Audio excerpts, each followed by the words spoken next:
وہ میں نے ایک واقعہ سنایا تھا نا, ایک ہمارے ایک فالج زدہ بیچارے بوڑھے ملے, پچھلے ہفتے میں نے واقعہ سنایا تھا. میں نے ان سے پوچھا حضرت کیا ہوا؟ کہتے ہیں یار میں تبلیغ میں گیا تھا, میں بلڈ پریشر بھی تھا, کولیسٹرول بھی تھا, شوگر بھی تھی, تو کسی اناڑی میرے جیسا کوئی ہوگا بیچارہ, اس نے کہا کہ بریانی اور قورمے کھا رہے تھے, تو اس نے کہا کھاؤ کھاؤ اللہ کا راستہ ہے کچھ نہیں ہوگا. تو کہہ رہے میں نے کھایا کچھ ہو گیا مجھے,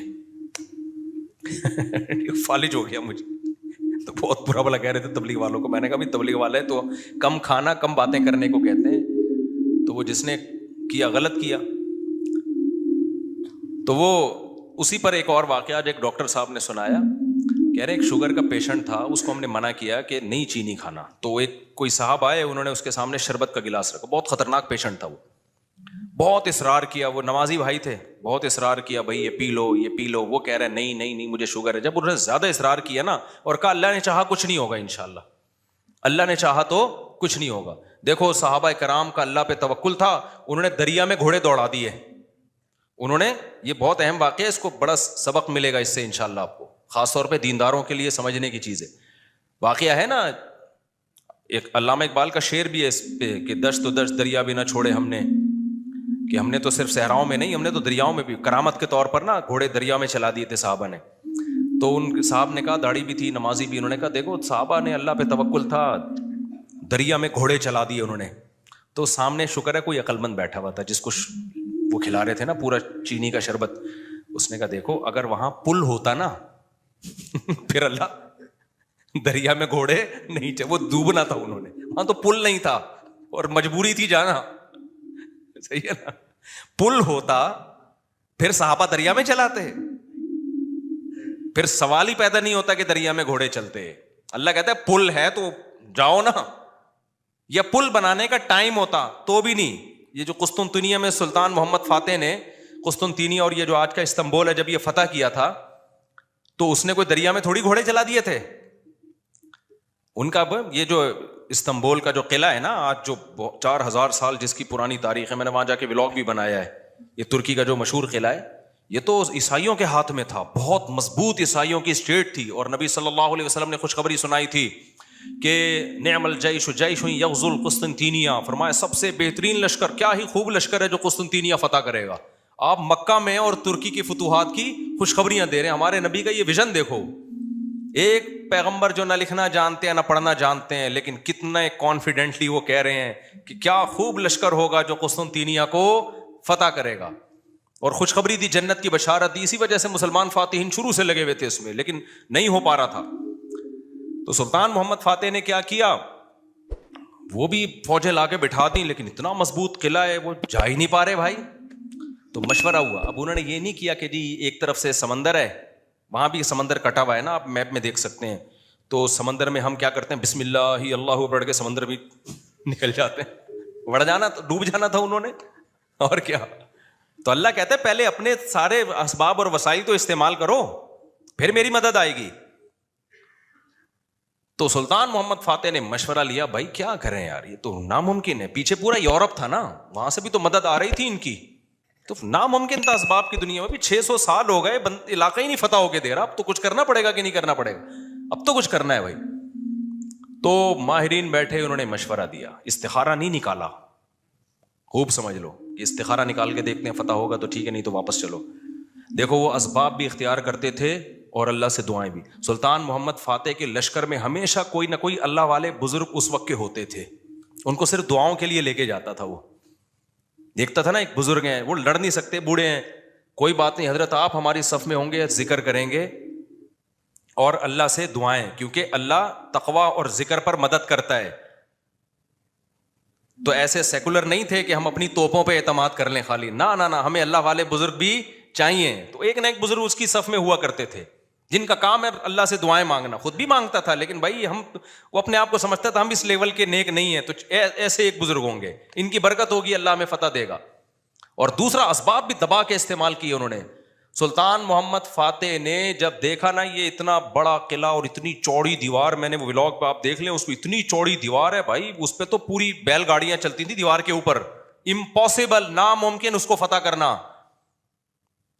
تو سلطان محمد فاتح نے بزرگ بھی رکھے اپنے پاس, اللہ اللہ بھی ہو, ذکر بھی ہو, اور پھر اپنے انجینئرز کو آرڈر دیا دنیا کی سب سے بڑی توپ بنائی اس وقت اس قلعے کو فتح کرنے کے لیے, جس کو دیکھ کے آدمی, وہ توپ میں دیکھ کر آیا ہوں اس کا ڈیزائن, یا شاید وہی توپ رکھی ہوئی, مجھے یاد نہیں ہے.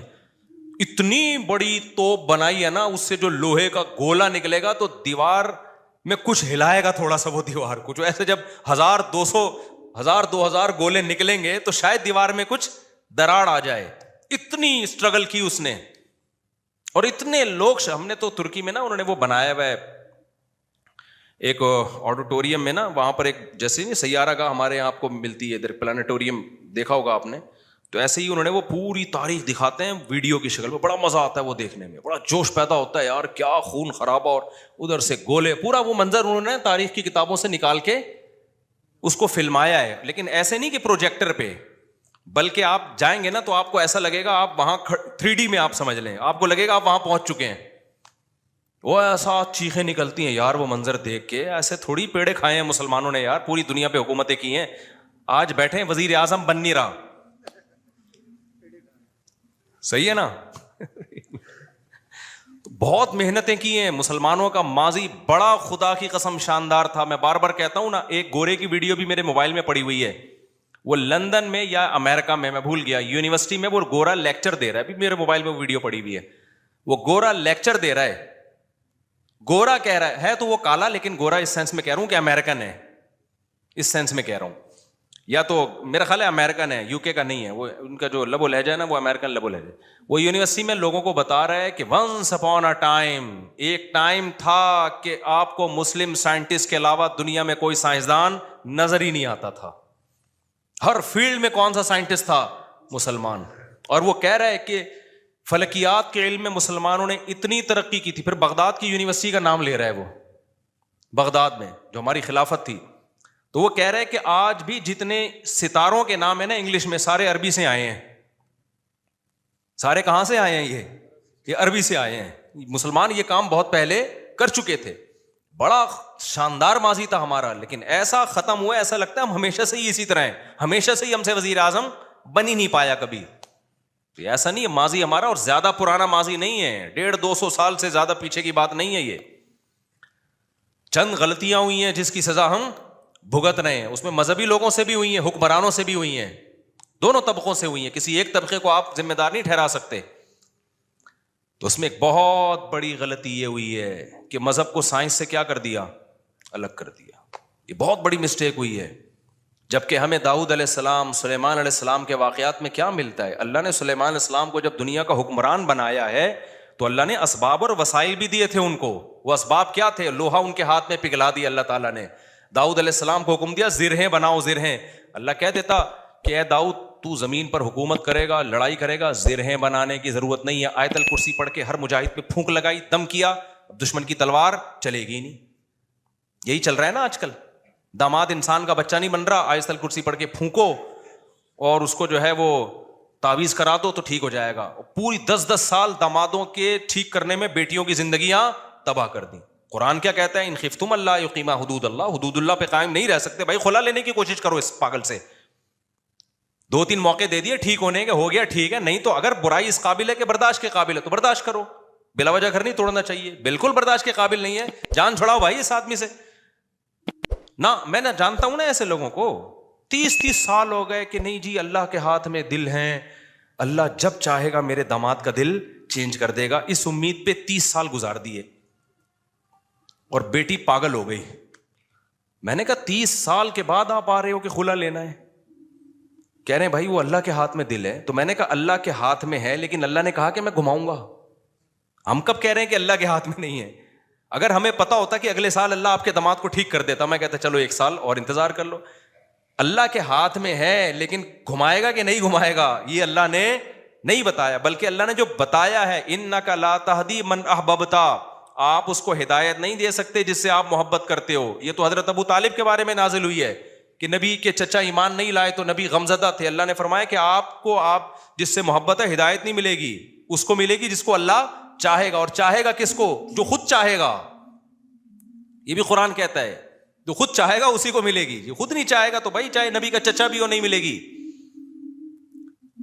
تو میں نے کہا بھائی نبی کے چچا کو نہیں ملی ہدایت, آپ کے داماد آپ کے نبی سے بھی آگے ہو, تو ہم تو گراؤنڈ ریئلٹی کو دیکھ کر فیصلہ کریں گے. ایک سال بہت ہوتا ہے کسی کو تجربے میں. اب انسان کا بچہ نہیں بن رہا, نہ نان نفقہ دے رہا ہے, وہ بے تحاشا مارتا پیٹتا ہے, ٹارچر ذہنی کر کر کے اس کو بیچاری کی زندگی بیڑا غرق ہو گیا اس کا.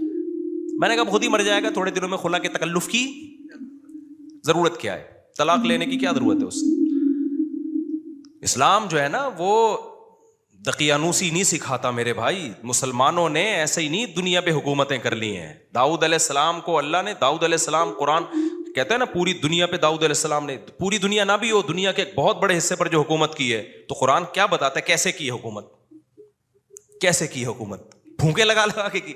قرآن ان کی عبادت کا بھی تذکرہ کرتا ہے.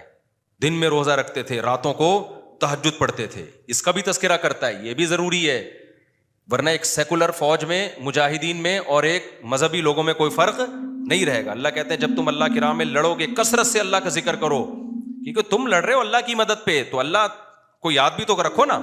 لیکن ساتھ ساتھ اسباب اور وسائل بھی خاندانی طریقے سے استعمال کرنے ہیں. تو اللہ نے داؤد علیہ السلام کو کیا کہا, زرہیں بنائے لوہے کی.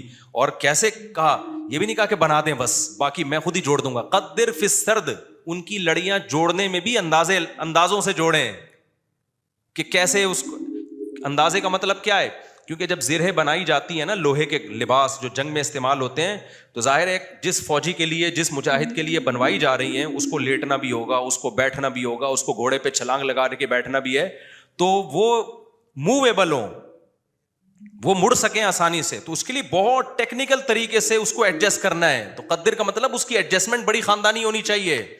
نہیں آئی میرا خیال ہے بات سمجھ میں. یہ بھی نہیں کہا کہ اللہ میاں نے کہ زرہیں بنانے رسی سے جوڑ لینا, یہ ایک تار نہیں ہوتی جو الیکٹریشین کے پاس ہوتی ہے, یہ والی تار سے یوں کرنا. ہمارے یہاں جگاڑو کام ہو رہے ہوتے ہیں کہ نہیں ہو رہے؟ جاپان میں جگاڑو کام نہیں ہوتے. ہمارے ہر کام کیا ہے, کمپیوٹر کو بھی ٹھنڈا کر رہے ہیں پنکھے پہ نہ آگے. میں نے نیٹ پہ ایک ویڈیو دیکھی ہے, سسٹم کو ٹھنڈا کرنے کے لیے ایک الگ سے پنکھا چلایا ہوا ہے جو کمپیوٹر کو کم اور آپ کو زیادہ ٹھنڈا کر رہا ہے, منہ پہ ہوا آ رہی ہے ڈائریکٹ اس کی.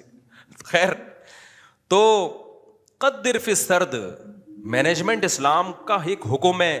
صفوں کو سیدھا کرنے کا حکم ہے یا نہیں ہے؟ اللہ میاں کہتے ہیں نماز پڑھنے آؤ, تھوڑے بہت آگے پیچھے ہو گئے کوئی مسئلہ نہیں ہے یار, قبول کرنے والا کون ہے؟ اللہ ہے, کر لے گا. نہ اتنی بھائی جب کھڑے ہو سیدھے تو پھر سیدھے ہونے چاہیے. ذرا سا بھی پیٹ آگے نکلا ہوا نہ ہو, سینہ آگے نکلا ہوا نہ ہو. نبی صلی اللہ علیہ وسلم اقامت کے بعد کیسے صفوں کو سیدھا کرتے تھے. مینجمنٹ آج دیندار لوگوں میں ختم, سارے باتیں الٹی ہو رہی ہیں, اللاجیکل باتیں کروا لو. کورونا میں تو دماغ پی گئے تھے لوگ ہمارا. کووڈ پہ ہم نے کہا نا, ڈاکٹر کہہ رہے فاصلہ رکھو تو رکھ لو فاصلہ. ہر آدمی بھائی توکل کے چکر میں کورونا والا آدمی منہ پہ جا کے چھینک رہا ہے لوگوں کے.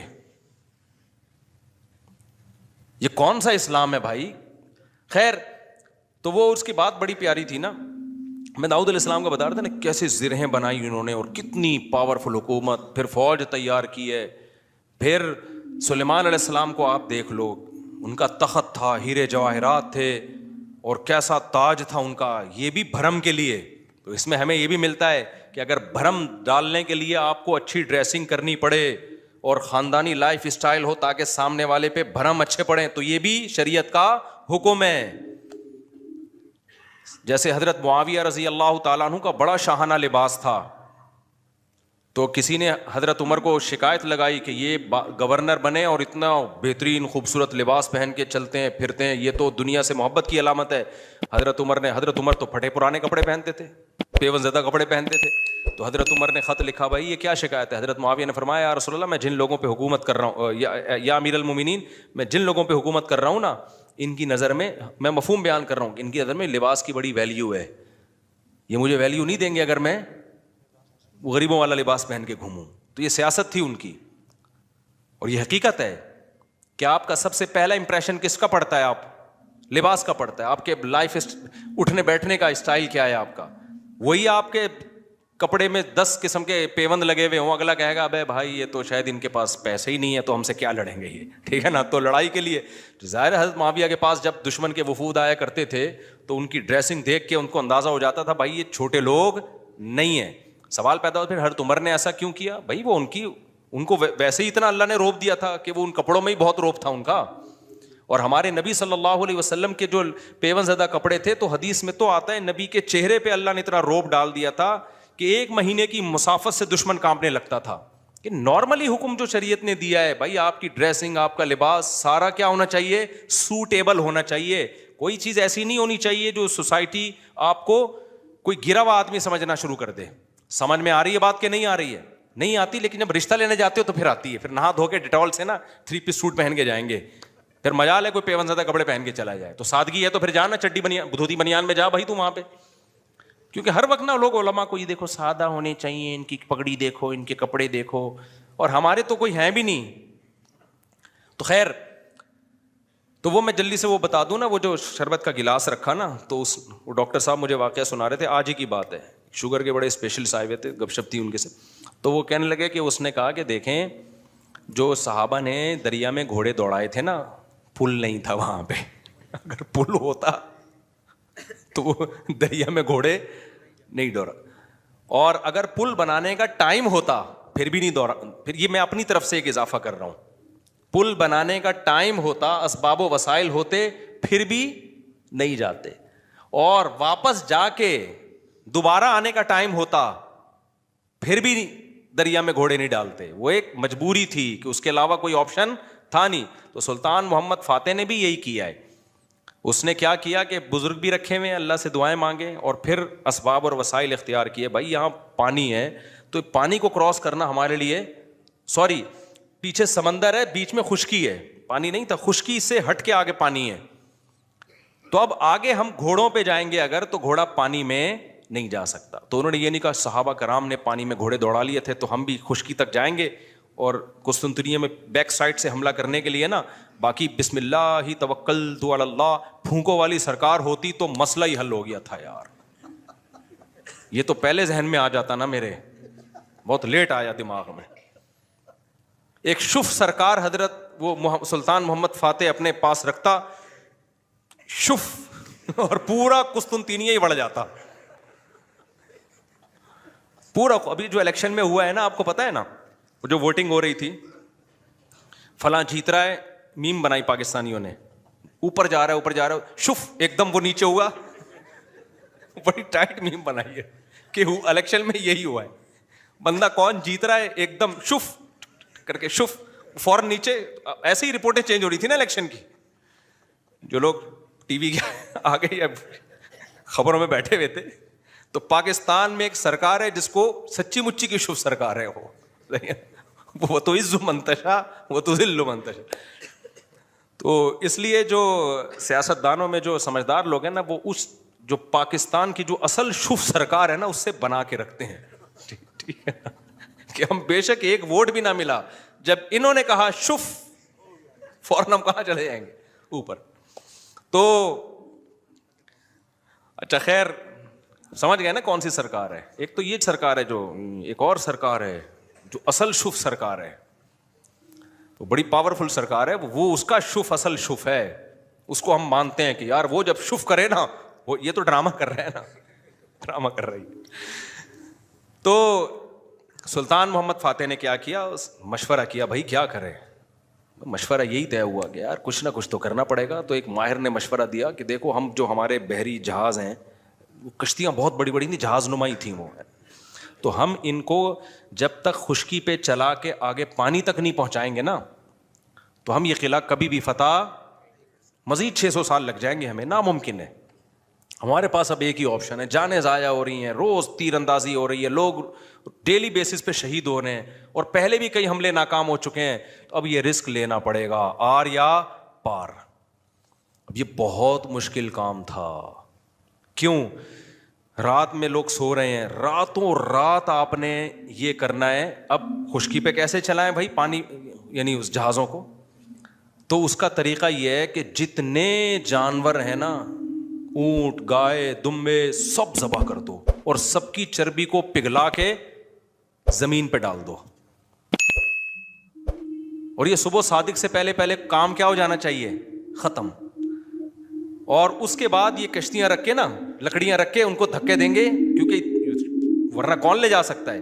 کیونکہ اگر دھکے دے دے کے تو ناممکن ہے نا خشکی پہ, آپ کسی ایک چھوٹی سی لانچ کو دھکا دینے کی کوشش کرو, کوئی بھی نہیں دے سکتا. تو ہوگا یہ, اور دیں گے بھی اتنا ٹائم لگ جائے گا کہ دشمن تو دیکھ لے گا بھائی یہ لوگ تو یہاں سے آئے, تو راتوں رات یہ کام کرنا ہے. کتنا بڑا یہ گوروں نے ہسٹری میں لکھا ہے کہ ایسا کام کیا ہے جس کا تصور نہیں تھا, اتنی محنت خرچ ہوئی ہے اس کے اوپر. کیا موٹی موٹی توند اور موٹے موٹے پیٹ ہوتے اگر اس وقت مسلمانوں کے, اور صبح و شام بریانی اور قورمے کے ڈھکن کھل رہے ہوتے, اور تیجے کے نام پہ, 40ویں کے نام پہ, شب برات کے نام پہ یہ سب چیزیں کھا رہے ہوتے, تو یہ کر لیتے؟ بولتے کیوں نہیں؟ میں بار بار کہتا ہوں کسی بڑے پیٹ والے کا مذاق اڑانا مقصد نہیں ہے. کچھ لوگوں کا نیچرلی پیٹ بڑا ہوا ہوتا ہے, وہ تو قدرت کی طرف سے, وہ صحابہ میں بھی تھا, بڑے بڑے بزرگوں میں تھا. لیکن یہ جو کھا کھا کے توندیں نکل رہی ہیں نا, زیادہ کھا کھا کے, یہ بہت برا عمل ہے. نبی صلی اللہ علیہ وسلم کی بخاری کی حدیث ہے, اس امت میں سب سے پہلی جو برائی آئے گی نا, جھوٹ اور بڑے پیٹ, موٹاپا. یہ حدیث ہے صحیح. تو قدرتی طور پر کسی کا پیٹ بڑا ہے تو ایک الگ بات ہے. تو اب انہوں نے کیا کیا, فوراً وہ ساری جانوروں کو رات کو, بھائی اب یہ اس کے علاوہ کوئی آپشن ہمارے پاس نہیں. پھر اللہ سے دعائیں بھی مانگ رہے ہیں, دعائیں بھی مانگ رہے ہیں کہ اللہ ہمارے بس میں جو تھا ہم نے کر دیا. تو وہ پگھلا کے پورا فرش بنایا راتوں رات. جو عیسائیوں کی اسٹیٹ تھی ان کے تصور بھی نہیں تھا کہ یار کوئی کسی کا دماغ یہاں بھی جا سکتا ہے, کسی کا دماغ یہاں بھی جا. کتنی محنت کی ہوگی انہوں نے اس وقت. کاش ویڈیو کیمرے ہوتے نا, وہ فلما لیتے یہ ساری چیزیں. پھر وہ راتوں رات کشتیاں لے جا کے نا اس پہ سب کو پار کیا, پانی میں اتار دیا. صبح صادق سے پہلے وہ بہت بڑی فوج مجاہدین کی وہ پیچھے سمندری جہازوں پہ سوار ہو چکی تھی. صبح صادق سے پہلے یہ کام ہو چکا تھا. اور پھر بیک سائڈ سے نا پانی پہ اترے وہ لوگ, اور پھر انہوں نے حملہ کیا. وہ عیسائیوں کو تو انہوں نے تو آگے دیکھ رہے ہیں نا, وہ ان کو کیا پتا پیچھے سے بھی کوئی حملہ کر سکتا. ادھر سے انہوں نے تیر اندازی کی ہے, ادھر سے پیچھے سے حملہ کیا. وہ تو حیران ہو گئے, یار یہ بندے جو آئے کہاں سے ہیں یہ لوگ, بیچ میں تو خشکی ہے, اس میں تو جہاز آ ہی نہیں سکتا. یہ اسٹرگل اور یہ محنت کرنی پڑتی ہے بھائی, پھر قومیں بنتی ہیں. وہ زوں سے نہیں بن جاتی خالی قومیں, سمجھ رہے ہو؟ ابھی چھوڑو یہ, پھر یہ زوں کاٹ دینا یار, ایک میم ہے, پھر وہ اچھا نہیں ہے. تو وہ ہے نا, میں جاپان گیا, زوں, وہ دیکھا ہے آپ لوگ؟ ابے نہیں, آپ لوگ میمز نہیں دیکھتے آپ لوگ, مجھے لگتا ہے. خیر, ابھی ہمارے سابق وزیر اعظم کا بیان آیا تھا کہ میں جاپان گیا, زوں آواز آئی, پھر میں جاپان گیا, زوں آواز آئی. تو ایسے بنتی ہیں قومیں, زوں. اس میں لوگوں نے بڑی میمز, یہ کٹ کر دینا وہ, ورنہ پھونکو, جو ہماری سرکار جو اصل پھونک والی ہے وہ مسئلہ. اچھا خیر, تو خیر, تو یہ ہے اسباب. اب موسیٰ علیہ السلام جب آگے دریا کے آگے آ کے کھڑے ہوئے ہیں, تو اگر وہاں پل ہوتا تو پھر لاٹھی کو حکم ہوتا کہ سمندر پہ ماریں اور وہ 12 چشمے, اس سے 12 راستے بن جائیں, پھر ہوتا. اللہ میں کہتے ہیں پل سے جاؤ بھائی. یا واپسی کا آپشن بھی اگر ہوتا نا کہ بھائی فرعون پیچھے سے آ رہا ہے, آگے راستہ نہیں ہے, تو یہ والا راستہ یہاں سے, تو بھی یہ نہ ہوتا, یہ والے راستے سے جائیں. جب تک اسباب اختیار کرنا ممکن ہوتا ہے, اللہ کی آسمانوں سے مدد نازل نہیں ہوتی. اللہ کہتے ہیں پہلے پورے اسباب تم نے اختیار کرنے ہیں, اس کے بعد پھر میں جہاں تم ختم ہوگا وہاں سے میں شروع ہوں گا. ہم لوگ کچھ کرنے سے پہلے ہی ڈائریکٹ کہاں استخاروں پہ چلے جاتے ہیں, ڈائریکٹ. تو اس میں ایک بات خوب یہ بھی اچھی طرح سمجھ لو کہ آج کل نا, ایک تو لوگوں میں توکل ویسے ہی نہیں ہے, اللہ پہ اعتماد نہیں ہے, اور پیسوں کے پیچھے بھاگتے رہتے ہیں. لیکن کچھ لوگوں میں غیر ضروری توکل بھی آ جاتا ہے.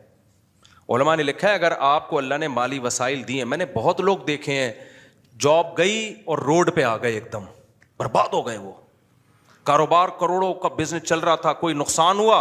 ابھی کچھ دن پہلے ایک بندہ ملا, کروڑوں روپے میں کھیل رہا تھا, پولٹری فارم کا اس کا بزنس تھا پشاور میں. تو کہہ رہا ہے یار کوئی بیماری آئی, ساری مرغیاں مر گئیں اور میں دیوالیہ نکل گیا, میرا ڈپریشن میں چلا گیا. میں نے کہا میرے بھائی ایسا کام کیا کیوں آپ نے, کیا آپ کو پتا نہیں ہے مرغیاں بھی بیماریاں آتی ہیں؟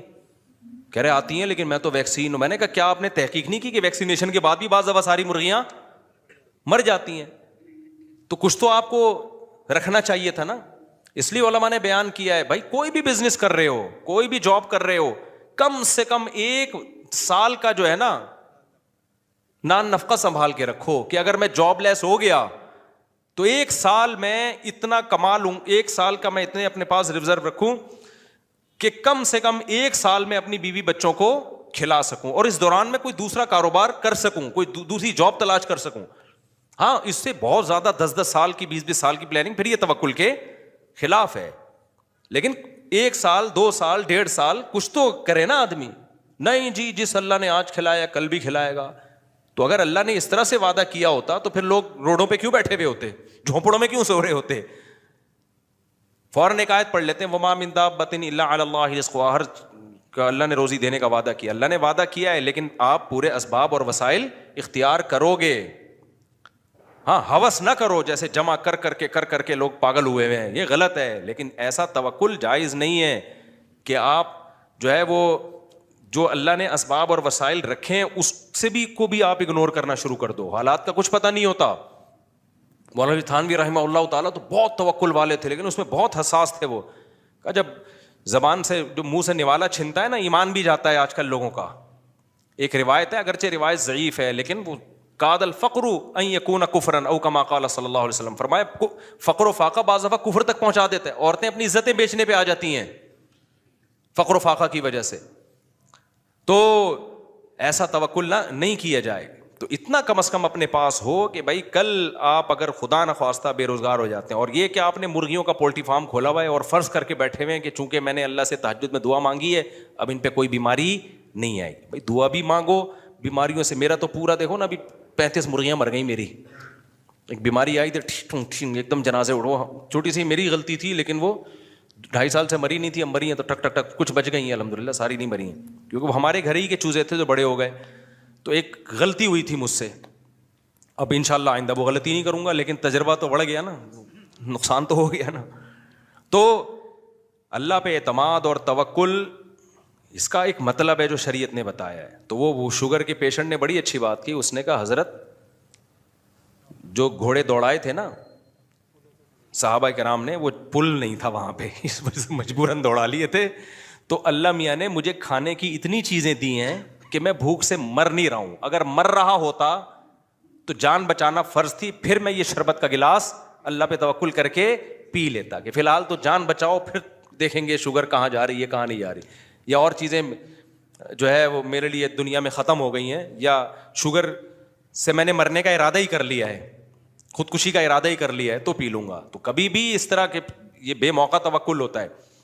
ایک اور ہمارے دوست تھے, ان کو بھی شوگر, وہ بھی اسی طرح کہہ رہے یار بندہ کھاتا ہوا بس جو ٹینشن لیتا ہے نا وہ مر جاتا ہے. تو یہ سب فضول قسم کی باتیں ہوتی ہیں.